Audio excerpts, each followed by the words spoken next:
Hello friends, welcome back to Anu's kitchen world. ഇന്ന് ഞാൻ ഉണ്ടാക്കുന്നത് എല്ലാവർക്കും ഒരുപോലെ തന്നെ ഇഷ്ടപ്പെടുന്ന ഒരു പുളിശ്ശേരി വിഭവമാണ്. വെറും പുളിശ്ശേരിയല്ല, നമുക്കിന്ന് ഉണ്ടാക്കാം ഒരു പൈനാപ്പിൾ പുളിശ്ശേരി.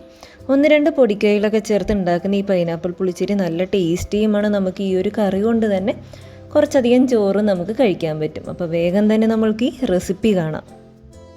ഇന്ന് ഞാൻ പുളിശ്ശേരി ഉണ്ടാക്കുന്നത് ഒരു മൺചട്ടിയിലാണ്. നമുക്ക് ഈ മൺചട്ടിയിലേക്ക് ആദ്യം തന്നെ പൈനാപ്പിൾ ചെറിയ കഷ്ണങ്ങളായി മുറിച്ചത് ചേർക്കാം. ഞാൻ എടുത്തിരിക്കുന്നത് ഒരു 1.5 കൈപ്പിടി അരിഞ്ഞ പൈനാപ്പിളാണ്. നല്ല മധുരമുള്ള പൈനാപ്പിൾ ആണെങ്കിൽ നല്ല ടേസ്റ്റ് ആയിരിക്കും പുളിശ്ശേരി ഉണ്ടാക്കാനായിട്ട്. അതിനുശേഷം 2 പച്ചമുളക് നടുവേ മുറിച്ചതും 1 തണ്ട് കറിവേപ്പിലയും കൂടെ നമ്മൾക്കിതിലേക്ക് ചേർത്ത് കൊടുക്കാം. അതോടൊപ്പം തന്നെ 1/4 ടീസ്പൂൺ മഞ്ഞൾപ്പൊടിയും കൂടെ ചേർത്ത് കൊടുക്കുന്നുണ്ട്. അതിനുശേഷം പുളിശ്ശേരിക്ക് ആവശ്യമായിട്ടുള്ള ഉപ്പ് കൂടെ നമുക്ക് ഈ സമയത്ത് ചേർത്ത് കൊടുക്കാം. ഈ സമയത്ത് നമ്മൾക്ക് പൈനാപ്പിൾ വേവുന്നതിന് ആവശ്യമായിട്ടുള്ള വെള്ളം ഒഴിച്ചു കൊടുക്കണം. പൈനാപ്പിളിൽ നിന്ന് തന്നെ കുറച്ചധികം വെള്ളം ഇറങ്ങും. അപ്പോൾ അതനുസരിച്ച് മാത്രം നമുക്ക് ഈ ഒരു സമയത്ത് വെള്ളം ചേർത്ത് കൊടുത്താൽ മതി. എല്ലാം കൂടെ നമുക്ക് നന്നായിട്ടൊന്ന് യോജിപ്പിച്ചെടുക്കാം. അതിനുശേഷം മാത്രം നമ്മൾക്ക് സ്റ്റൗ ഓൺ ആക്കാം. ഒരു മൂടി വെച്ചിട്ട് നമുക്കിത് അടച്ച് വെച്ചൊന്ന് വേവിച്ചെടുക്കാം. പൈനാപ്പിൾ വേവുന്ന സമയം കൊണ്ട് തന്നെ നമ്മൾക്ക് ഇതിലേക്ക് ചേർക്കേണ്ടതായ തേങ്ങ അരപ്പും കൂടെ നമുക്ക് തയ്യാറാക്കിയെടുക്കാം. അതിനായി മിക്സിയുടെ ചെറിയ ജാറിലേക്ക് 1/2 കപ്പ് തേങ്ങ നമുക്ക് ചേർത്ത് കൊടുക്കാം. അതിനുശേഷം 3-4 ചെറിയ ഉള്ളിയും 2-3 വെളുത്തുള്ളിയും കൂടെ നമ്മൾക്കിതിലേക്ക് ചേർത്ത് കൊടുക്കാം. അതോടൊപ്പം തന്നെ ചെറിയ ജീരകം നമ്മൾക്ക് 1/2 ടീസ്പൂണും കൂടി ഇതിലേക്ക് ചേർത്ത് കൊടുക്കാം. ജീരകത്തിൻ്റെ മണവും രുചിയും പുളിശ്ശേരിക്ക് സ്വാദ് കൂട്ടും. അതുകൊണ്ട് തന്നെ 1/2 ടീസ്പൂണിൽ കുറയാതെ തന്നെ നമ്മൾ ഈ സമയത്ത് തേങ്ങ അരപ്പിലേക്ക് ചേർത്ത് കൊടുക്കണം. അതിനുശേഷം 1/4 ടീസ്പൂൺ മഞ്ഞൾപ്പൊടിയും കൂടെ ചേർക്കുന്നുണ്ട്. വളരെ കുറച്ച് ചേർത്താൽ മതി. ഈ തേങ്ങ അരപ്പിനൊരു ചെറുതായിട്ടൊരു ലൈറ്റ് കളർ ഉണ്ടാകാൻ വേണ്ടിയിട്ട് മാത്രമാണ് നമ്മൾ ഈ സമയത്ത് മഞ്ഞൾപ്പൊടി ചേർത്ത് കൊടുക്കുന്നത്. അതിനുശേഷം ഞാൻ ഇതിലേക്ക് ഒരു 4-5 ക്യൂബ്സ് പൈനാപ്പിൾ കൂടി ഇട്ട് കൊടുക്കുന്നുണ്ട്. ഇങ്ങനെ ചേർക്കുമ്പോൾ ഇത് അരഞ്ഞു വരുമ്പോഴേക്കും നല്ലൊരു മണം ഉണ്ടാവും. അപ്പം നമ്മളുടെ കറിക്ക് നല്ലൊരു തുറക്കുമ്പോൾ തന്നെ നല്ല മണവും, കഴിക്കുന്ന സമയത്ത് നമ്മൾ ക്യൂബ്സ് ആയിട്ട് ഇടുന്നതിന് പകരം കുറച്ച് അരച്ചും കൂടെ ചേർക്കുമ്പോൾ നല്ലൊരു ഫ്ലേവറും കിട്ടും. അതിന് വേണ്ടിയിട്ടാണ് ഞാൻ പൈനാപ്പിൾ ഒരു 3-4 കഷ്ണം ഈ ഒരു സമയത്ത് ചേർത്ത് കൊടുക്കുന്നത്. തേങ്ങ നന്നായിട്ട് അരഞ്ഞ് കിട്ടുന്നതിനായിട്ട് കുറച്ച് വെള്ളവും കൂടെ ചേർത്ത് കൊടുത്ത് നല്ല പേസ്റ്റ് രൂപത്തിൽ തന്നെ നമ്മൾക്ക് ഇതൊന്ന് അരച്ചെടുക്കാം. ഇപ്പോൾ കാണുന്ന പോലെ നല്ല പേസ്റ്റ് പരുവത്തിൽ തന്നെ നമ്മളിപ്പോൾ ഇത് അരച്ചെടുത്തിട്ടുണ്ട്. ഇത് നമുക്കൊന്ന് മാറ്റി വയ്ക്കാം. പൈനാപ്പിൾ വേവിക്കാൻ വെച്ചിട്ട് കുറച്ച് സമയം ആയിട്ടുണ്ട്. ഇതിനിടയ്ക്ക് ഞാൻ 1-2 തവണ മിക്സ് ചെയ്ത് കൊടുത്തിട്ടുണ്ടായിരുന്നു. നമുക്കിതിൻ്റെ മൂടിയും ഒന്ന് മാറ്റി നോക്കാം. ഇപ്പോൾ നമ്മൾ ഒഴിച്ചു കൊടുത്ത വെള്ളം കുറച്ചൊക്കെ വറ്റി വന്നിട്ടുണ്ട്. പൈനാപ്പിളും നന്നായിട്ട് വെന്ത് വന്നിട്ടുണ്ട്. ഈ സമയം നമുക്ക് നേരത്തെ അരച്ച് വെച്ച തേങ്ങയുടെ മിക്സ് ചേർത്ത് കൊടുക്കാം. പ്രത്യേകം ശ്രദ്ധിക്കുക, അരപ്പ് ചേർക്കുന്ന സമയത്ത് ഗ്യാസ് ലോ ഫ്ലെയിമിൽ തന്നെ ആയിരിക്കണം. അതല്ലാന്നുണ്ടെങ്കിൽ ഒഴിച്ച അപ്പം തന്നെ തേങ്ങയുടെ അരപ്പ് പെട്ടെന്ന് തിളച്ച് വരും. അപ്പോൾ അതില്ലാതിരിക്കാൻ വേണ്ടിയിട്ടാണ് ലോ ഫ്ലെയിമിൽ വെച്ചിട്ട് നമ്മൾ ഈ അരപ്പ് ചേർത്ത് കൊടുക്കുന്നത്. മിക്സിയുടെ ജാറിലേക്ക് കുറച്ച് വെള്ളവും കൂടെ ചേർത്ത് നമുക്ക് അരപ്പ് മുഴുവനായിട്ടും കറിയിലേക്ക് ചേർത്ത് കൊടുക്കാം. ചാറിൻ്റെ പരുവം നിങ്ങൾ ഓരോരുത്തരുടെ ഇഷ്ടാനുസരണം കൂട്ടിയും കുറയ്ക്കുകയും ചെയ്യാം. പുളിശ്ശേരി ഒരുപാട് കട്ടിയായിട്ടിരിക്കുന്നത് ഞങ്ങൾക്ക് ഇഷ്ടമല്ലാത്തത് കൊണ്ട് ഞാൻ കുറച്ചും കൂടെ വെള്ളം ഈ ഒരു സമയത്ത് ഒഴിച്ചു കൊടുക്കുന്നുണ്ട്. ഈ ഒരു സമയം നമുക്ക് ഉപ്പ് കൂടെ ഒന്ന് നോക്കി വേണമെങ്കിൽ ഒന്ന് ചേർത്ത് കൊടുക്കാം. അല്പം ഉപ്പ് കുറച്ച് മുന്നിട്ട് നിൽക്കുന്നതാണ് ഏറ്റവും നല്ലത്. അപ്പോൾ തൈര് കൂടെ ചേർത്ത് കഴിയുമ്പോൾ കറക്റ്റായിട്ടുള്ളൊരു ഉപ്പിൻ്റെ പരുവമായിരിക്കും നമ്മളുടെ പുളിശ്ശേരിക്ക് ഉണ്ടാകുന്നത്.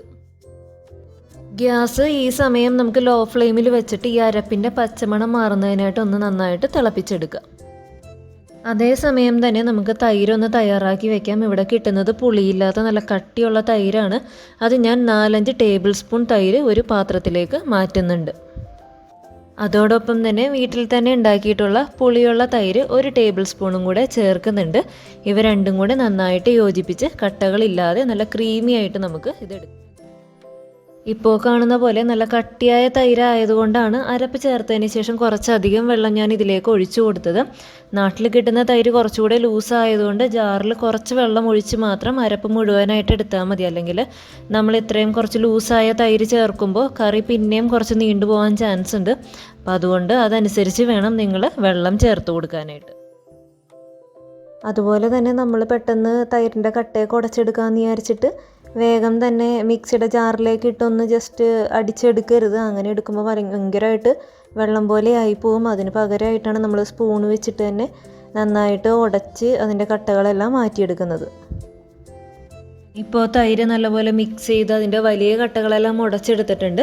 ഇത് നമുക്ക് മാറ്റി വയ്ക്കാം.